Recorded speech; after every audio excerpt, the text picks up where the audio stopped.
Hello students, good morning. पिछली class में आपको अंतिम खाते के बारे में बताया गया था। अंतिम खाते में जैसा कि आपको बताया गया 3 खाते बनाए जाते हैं। नंबर 1 व्यापारिक खाता,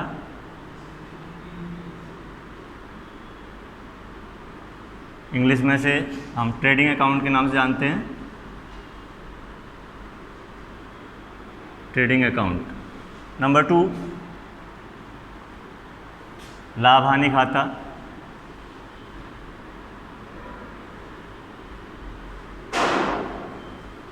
यानी प्रॉफिट एंड लॉस अकाउंट।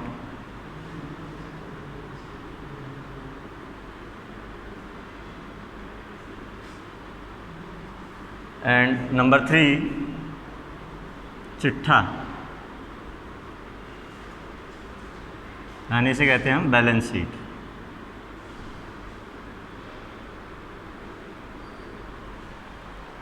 अब प्रश्न ये उठता है कि अंतिम खाते क्यों बनाए जाते हैं।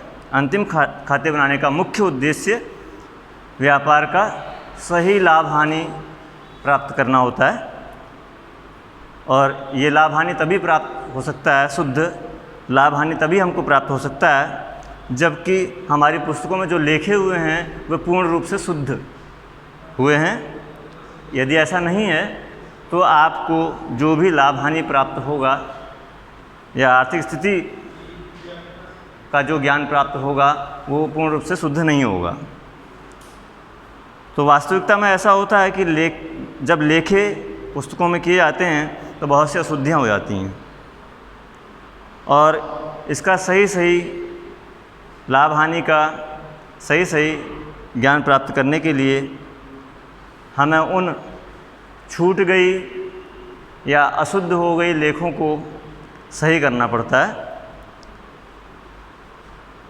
सही करने के लिए हमें समायोजन के लेखे करने पड़ते हैं। तो इसके अंतर्गत कुछ लेन देन ऐसे होते हैं जिनका लेखा पुस्तकों में बिल्कुल नहीं हो पाता या अधूरा हो पाता है, तो इन्हें समायोजित करने के लिए समायोजन के लेखे करने पड़ते हैं। तो इस प्रकार से जो हमारा नेक्स्ट लेसन है उसका नाम होगा अंतिम खाते समायोजन सहित।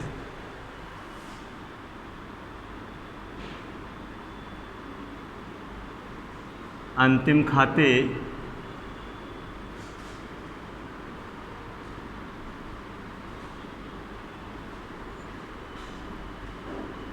समायोजन सहित। अब ये समायोजनाएँ कौन कौन सी हो सकती हैं? समायोजनाएँ तो बहुत सी हैं, किंतु इसमें से हम 2 या 3 समायोजनाओं के बारे में सबसे पहले समझेंगे।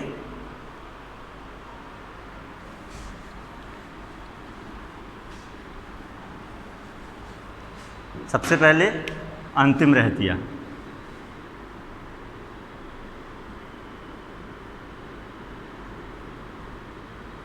यानी इसे क्लोजिंग स्टॉक कहा जाता है। क्लोजिंग स्टॉक क्या होता है? व्यापारी द्वारा वर्ष भर अपनी वस्तुओं को खरीदा और बेचा जाता है, लेकिन वर्ष के अंत में जब वो अंतिम खाते बनाता है तो उस दिन तक जो बिना बिका हुआ माल बच जाता है उसे ही हम अंतिम रहतिया कहते हैं, क्लोजिंग स्टॉक कहते हैं। यदि यह तलपट के अंदर दिया है, प्रश्न के अंदर, तो इसका लेखा केवल हम चिट्ठे में करते हैं, बैलेंस शीट में करते हैं। यदि चिट्ठे के नीचे, तलपट के नीचे समायोजनाओं में दिया गया है तो इसका लेखा हम 2 जगह करते हैं। पहला लेखा व्यापारिक खाते में, क्रेडिट साइड में, और दूसरा लेखा चिट्ठे में, संपत्ति पक्ष की ओर। तो सबसे पहले तो आपको अंतिम रहतिया किसे कहते हैं ये लिखना है। तो वर्ष के अंत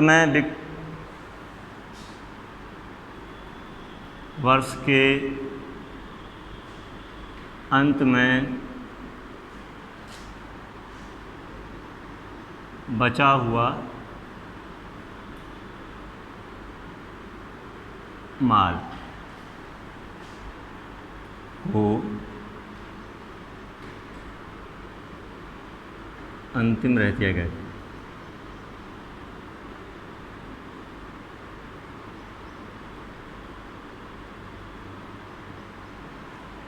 लेखा किस प्रकार से होगा, इसके लिए आपको बताया कि लेखा होगा दो जगह। नंबर 1, व्यापारिक खाते में इसका लेखा होगा,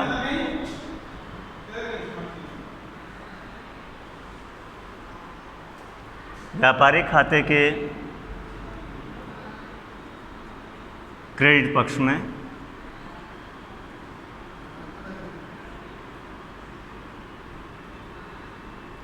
और नंबर 2 इसका जो लेखा है वो चिट्ठे में होगा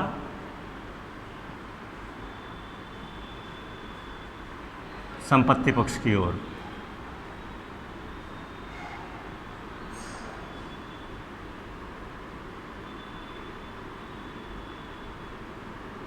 इस तरह से आपको इसका लेखा कर देना है। दूसरी समायोजना जो है वो हमारी अदत्त व्यय, ये आप नोट कर लीजिए। दूसरी समायोजना को हम अदत्त व्यय के नाम से जानते हैं।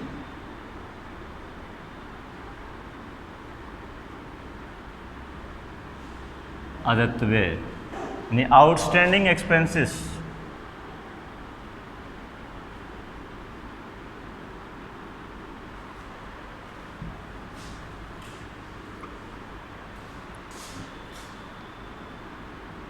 आउटस्टैंडिंग एक्सपेंसेस ये ऐसे व्यय होते हैं जो चालू वर्ष से संबंधित होते हैं, किंतु इसका भुगतान नहीं हो पाता है, तो ऐसे व्ययों को अदत्त व्यय के नाम से जानते हैं। किंतु वास्तविकता में ये ड्यू हो जाते हैं और इनका भुगतान करना ही होता है। यदि ये व्यय व्यापारिक खाते से संबंधित हैं तो उनको व्यापार खाते में जो भी व्यय है, जैसे मान लीजिए मजदूरी है, तो मजदूरी में इसको जोड़ दिया जाता है, आउटस्टैंडिंग नाम से जोड़ दिया जाता है। और यदि वह लाभ हानि खाते से संबंधित कोई व्यय है, मान लीजिए वह किराया है या बीमा है या कोई और व्यय है, तो लाभ हानि खाते में से आउटस्टैंडिंग के नाम से उस व्यय के साथ जोड़ दिया जाता है। तो सबसे पहले आप लिख लेंगे अदत्त व्यय किसे कहते हैं। तो ऐसे व्यय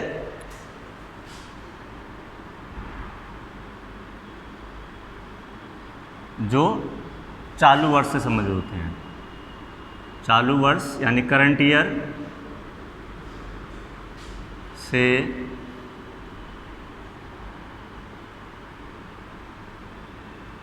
संबंधित होते हैं,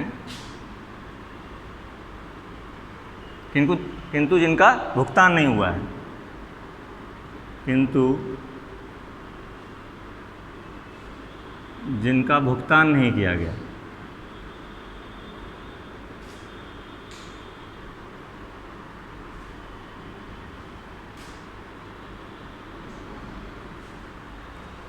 अब इनका लेखा कैसे और कहाँ करेंगे, सेम वही प्रोसेस है। यदि वह तलपट के अंदर दिया है तो केवल चिट्ठे में दिखाया जाता है, और तलपट के नीचे समायोजनाओं में दिया है तो उसका लेखा, अगर वह व्यय व्यापारिक खाते समझ है तो व्यापारिक खाते में जोड़ दिया जाएगा, अन्यथा लाभ हानि खाते में।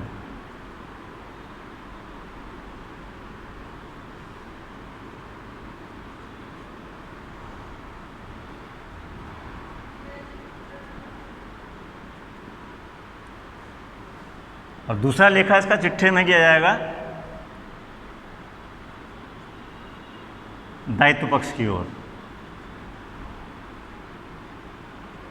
दायित्व पक्ष की ओर जैसा कि आपको मालूम है कि जब चिट्ठा हम बनाते हैं यानी बैलेंस शीट बनाते हैं तो बैलेंस शीट के लेफ़्ट साइड में दायित्व पक्ष होता है और राइट साइड में संपत्ति पक्ष। तो इसका ध्यान रखेंगे कि कौन से व्यय को कहाँ लिखना है।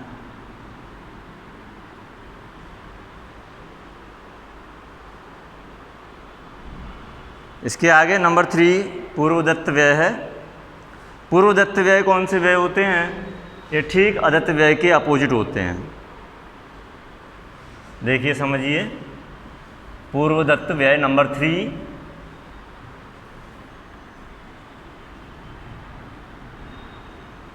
पूर्वदत्त व्यय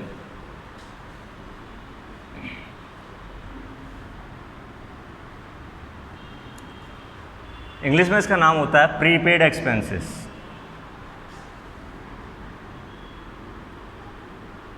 प्रीपेड एक्सपेंसेस, और ये ऐसे व्यय होते हैं जो चालू वर्ष से संबंधित नहीं होते। चालू वर्ष से संबंधित नहीं होते तो किससे संबंधित होते हैं?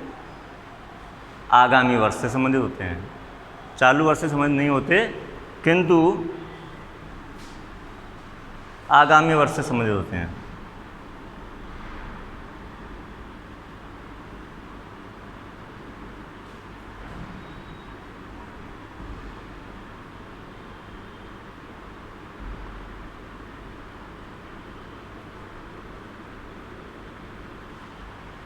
कहने का अर्थ यह है कि इनका भुगतान अग्रिम कर दिया जाता है, एडवांस में कर दिया जाता है। अर्थात जिन व्ययों का भुगतान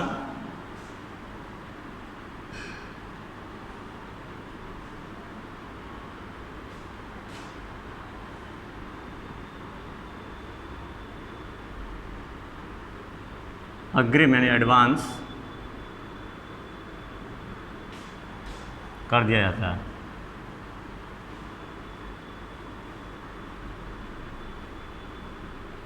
अब इसका लेखा कैसे होगा इसे समझिए।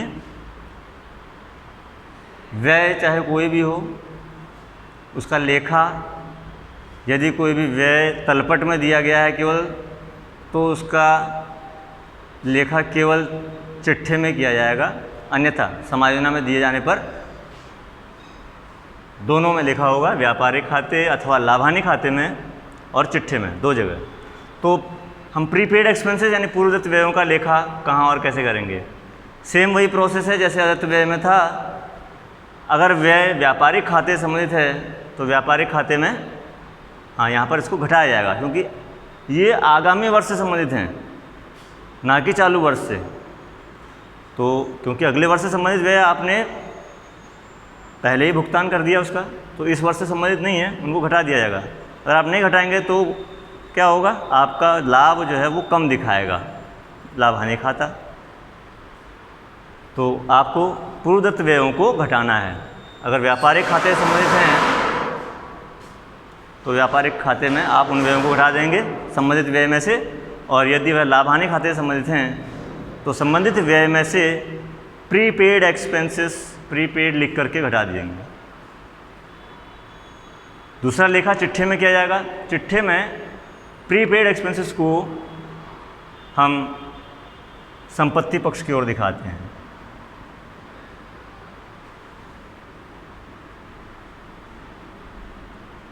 संपत्ति पक्ष की ओर दिखाएंगे। इसी संबंधित एक आपको उदाहरण जो है समझाएंगे।